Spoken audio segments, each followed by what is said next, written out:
Think that's funny? What? No, not at all. And stop laughing! Guys, I'm not gonna lie. Of all the things that prevented me from talking about this movie for over a year, the mishandling of Connor Murphy was so horrible and so sickening to my stomach that after spending over a year working on my original video, only to jump back to another, was just too much for me to handle. The one fucking thing that this movie needed to do, what it needed to try and get right, was how it handled Connor Murphy. And they completely screwed it up all over again. There's a reason why I have this shirt on. It's not just because it's cute and because I got it from the Musicals with Cheese website, which you can totally check out right here. It's also because this little infamous quote by Jess and Andrew from Musicals with Cheese. Justice for Connor. At first I thought it was a cute little joke that they placed on my original Dear Evan Hansen video, but the more I think about it, I think this phrase is a lot more meaningful than either of them probably expected. First, allow me to introduce you to someone. This handsome gentleman right here is Colton Ryan. He is an actor, singer, has appeared on television and on film, along with having a couple of theater credits under his belt. This is him singing West Side Story. Maria, I just met a girl named Maria. Whoa, he's dreamy. He was also an understudy for the character of Connor Murphy during Dear Evan Hansen's run on Broadway, as well as Jared and Evan himself, coincidentally enough. On the outside, always looking in, will I ever be more than I've always been? 'Cause I'm tapping on the line, waving through window. Colton Ryan is a very talented dude with an even more promising career and one who definitely deserved better than what he got on this film. I say all of this for two reasons. One, because I don't want him to see this video and kick my ass 3 ways to Christmas. Not that I'd be complaining. Oh, shut up, you horny idiot. And two, I want to illustrate just how much of a mistake it was to underutilize Connor Murphy as badly as the movie did. Especially when you have incredible talent behind the character working with garbage handled by these people. All I know is I won't go speechless. You keep using the word. I don't think it means what you think it means. Connor Murphy is a character ruined by the story he belongs to. He is a character who in any other story would be considered the protagonist, while someone like Evan, meanwhile, would be seen as the villain. He is the one who has suffered the most out of anyone in this story apart from his family, and so much of his personality, backstory, and character were either ignored, diluted, or completely hijacked in favor of keeping the spotlight on the one character who doesn't fucking deserve it. I already went on a long and winded rant about how poorly treated Connor was in the original show on my last Dear Evan Hansen video, but how could the movie possibly do him worse than the show did? Simple. He's not even in the movie. Odd behaviors, much like we might do in front of a mirror to see what we look like when we do that new dance step, or when we just want to see how we look. Okay, that's a little hyperbolic. Of course Connor is in the movie. What I mean is that by comparison to the original story, he is not in the movie in any meaningful way, even when he's still alive. Now let me show you what I mean. I rewatched this movie multiple times and calculated every second that Connor appears on screen. Now, not counting when they sing Sincerely Me, as that isn't really him, but rather a fantasy that Evan and Jared came up with while writing fake emails about Connor and Evan, and I'm also not going to count the end of the film, more on that later. The amount of screen time that Connor shares on screen before kicking the bucket is less than 3 fucking minutes! 3 fucking minutes! For shit's sake, the Connor from the stage version was alive longer than this one! This movie has a $28 million budget and a runtime of 137 minutes, roughly 13 minutes less than the stage version. with half of its songs removed and very little changes outside of the 4 I talked about already. How is it that during the entirety of the making of this wretched movie that nobody, Chbosky, Levinson, Pasek, or Paul, or anybody involved, not take a single look at this story and think, hey, do you think maybe we should do something with the character whose death gets glorified and makes up the entirety of the impetus for the plot? No. Okay then? Well then, what are we gonna do? We'll give him a brand new song to sing after he already died, and have the footage of it be from him performing privately while in rehab, and have his privacy violated for the sake of making Evan Hansen feel better about himself. You're kidding, right? Hey, who won the Oscar again? Didn't your movie falsely win Best Picture? We bring Lin-Manuel Miranda! We are indestructible! I am untethered and my rage knows no bounds!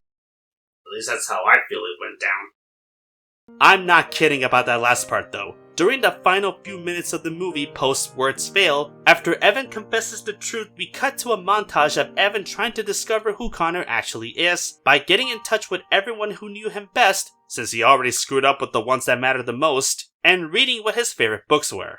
And yes, the fact that he was an apparent fan of Ready Player One does heavily imply that he might have been a huge asshole of Zoe's resentful feelings towards him or anything to go by. Ultimately, he receives footage of Connor playing guitar and singing the other Oscar bait added for the film song, A Little Closer, which to my understanding is entirely written by Pasek and Paul, which explains how unremarkable and boring it is, while Connor is singing in rehab. Okay, forget for a second how much of a possible HIPAA violation it is for anyone to not only record someone while in rehab without consent, or how unrealistic this whole rehab scenario is, and I had to check in with multiple sources who are HIPAA certified just to be able to make this analogy. This entire sequence of events highlights something dastardly that the original did so much yet no one either noticed or didn't care. It proves that Connor is not a character, but is instead a prop for the story to happen. What do I mean by this? Well, let's first go back to the stage show and how it treated Connor after he dies. Prior to Evan beginning to sell his lies to the Murphys, a personification of Connor appears in front of Evan, follow me on this, to serve as something of a conscience trying to help Evan justify his behavior. What the fuck? This Connor is completely disconnected from whatever form of reality that the actual Connor belonged to, and is instead a manifestation of Evan's imagination. A Gusteau to Evan's Remy from Ratatouille, if you will. Basically, it's a completely made up Connor that only exists to tell Evan what he wants to hear, and that he should or should not do certain things. Evan has such little understanding of who Connor really was that in his mind the only image that he can conjure of him is of one whom he believes can help raise awareness of, thinking that this is what he would have wanted Evan to do. What does the real Connor think about any of this? Or rather, what did the real Connor think about any of this? I have no idea! None! None! Connor Murphy was a non-entity in the original show. The only thing that we as an audience are given about him when he's alive was that he was a drug addict, an outcast, and a potty mouth. In case you're not following the pattern here, the show gives us practically nothing about him. No clue on his personality outside of school or away from his parents. We don't know anything about any friends that he might have had, any past relationships, hobbies, or anything at all. The very little that we are given about him gets cut out criminally short when he kills himself, and the rest of the story is a fake version of him where one of these idiots makes jokes about him rubbing his nipples and moaning with delight for the main character. I rub my nipples and start moaning with delight. You probably didn't know this, but in the novelization of the show, it's heavily implied that he was fucking fluid. So these gay jokes are not only insensitive and cheap since the person getting mocked is dead and can't defend himself, it's also completely tone deaf since, like I said on my last video, this shit was written by a composer duo of which one of them is openly fucking gay, and wrote this. And to add insult to injury, this stupid song was performed on stage during a time when certain horrible things were happening in America. Whoops! Anyway, you get the picture. Connor is barely a character in his own story and doesn't have any agency whatsoever. And when Evan isn't lying about the relationship together, Connor's family is at a crossroads over what Connor meant to them and how they truly feel about his passing. Zoe being the most conflicted since her relationship with him was very toxic and violent, until Evan sings If I Could Tell Her, and she doesn't put two and two together that this is a creepy incesty stalker song about her brother wanting to bang her, and that its legitimacy might be slightly questionable. The only piece of information we get to learn about Connor after his death was that the park at the end of the show was his favorite place in the world to go to. And even that is relayed by other characters speaking for him. Throughout the rest of the show, every time Connor is mentioned, it's either in relevance to the Connor Project or in relevance to how other characters unrelated to him feel about certain things. Never mind the fact that the show disgustingly tries to glorify Connor after his passing. The show cares so little about him that it doesn't even give him the dignity of having his own song where we get to know more about him from his own perspective. And why would it? We can't take away the focus from Evan Hansen. It is his name on the marquee after all. This is where the movie could have truly done the greatest service of all, by giving Connor a voice that was desperately missing. What they did instead was give him even less screen time, even less agency, and they gave him a song that has no relation to him or say anything about him as a person, performed during a moment of confidentiality where his privacy was breached and now being distributed without consent to a stranger that, try as he might convince himself, did not know him at all. Even when it's about Connor, it's about Evan fucking Hansen. And I have had enough.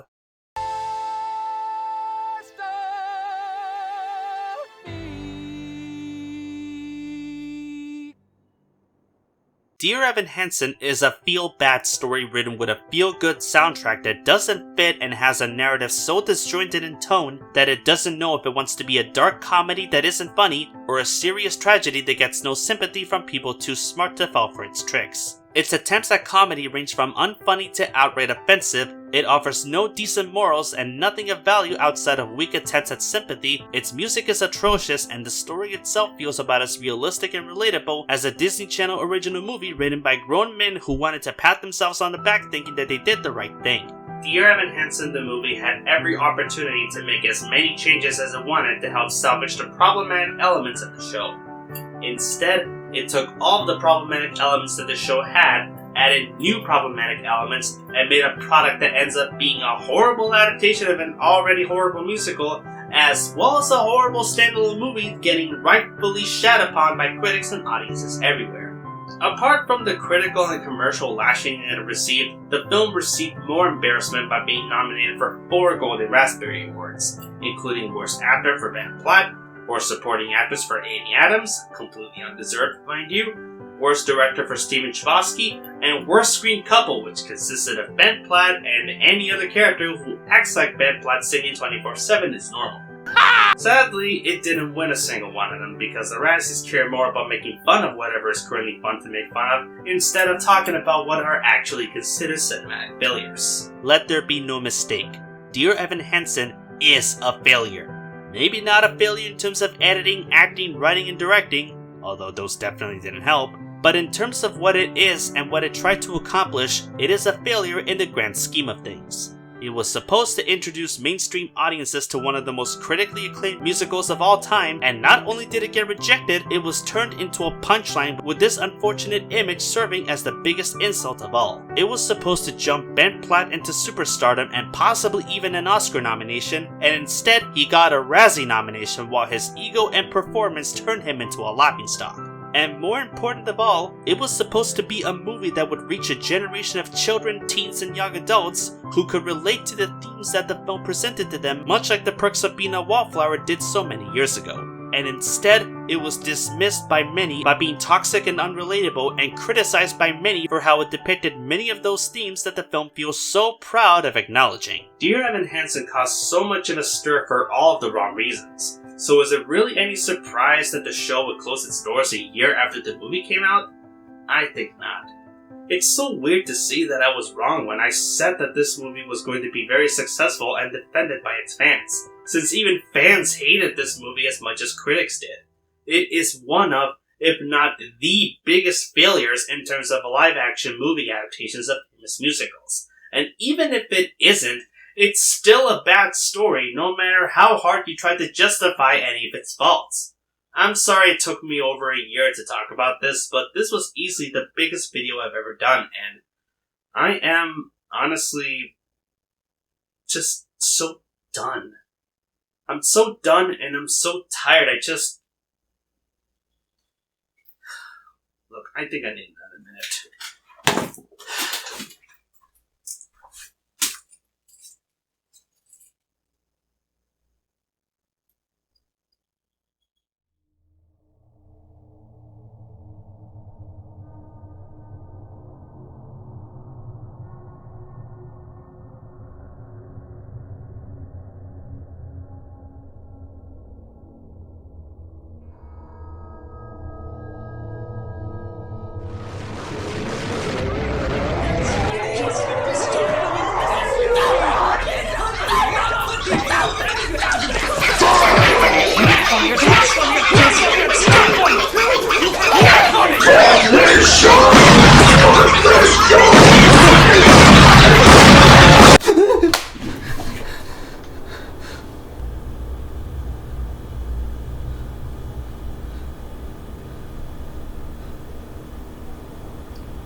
Why the hell is this happening to me? I thought it was over this already. I don't understand what the hell. You're just a stupid circus movie. A stupid, harmless circus movie that's also a very, very historically inaccurate white savior fantasy with some of the worst music I have ever.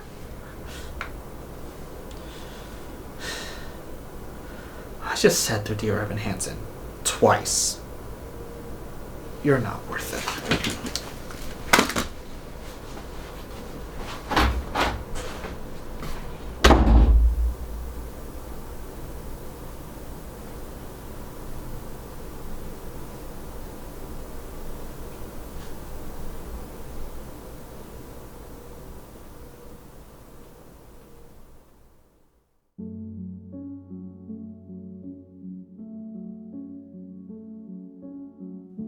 Wow, I did not think that after 4 months that this video would ever see the light of day. But somehow it did, and I'm very proud of all the hard work that was put into it, and I'm even more proud over the fact that I was able to share this with all of you. Thank you so much for watching, and once again I am very sorry that it took so long. I'm just happy to know that after all the hard work, all the stress and the anxiety that I've suffered through during these past few months, all the pain, all the heartbreak, that it was all worth it at the end. I'm actually battling tears right now as I'm talking about this, but I cannot appreciate all of you enough for sticking by me throughout all of this. I'd like to give a special shout out to our patrons of honor, Wade in the Wings, Chelsea A. Crandall, Abigail Verzella, and Kate from KCast Reviews. If you want to be like them and support this channel and help us keep the lights going, then check out our Patreon page for bonus content and exclusive rewards. I don't know how exactly I'm going to be able to top this, but I guarantee from here on in, I'm going to be working twice as hard in order to give all of you the kind of content that you deserve. As always, I'm Sebastian from Cinemageddon Reviews signing out. Please stay until the end as there is a post-credits scene for all of this, and I'll see you on the wasteland.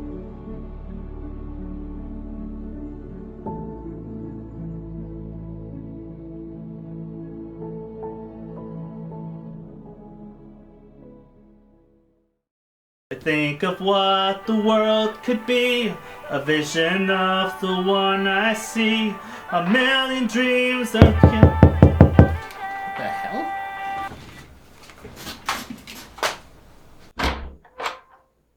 Hello? Wait a minute, how the hell is there anybody knocking here? I live by myself! Not so fast. You and I have got one more musical to talk about. Oh, god damn it!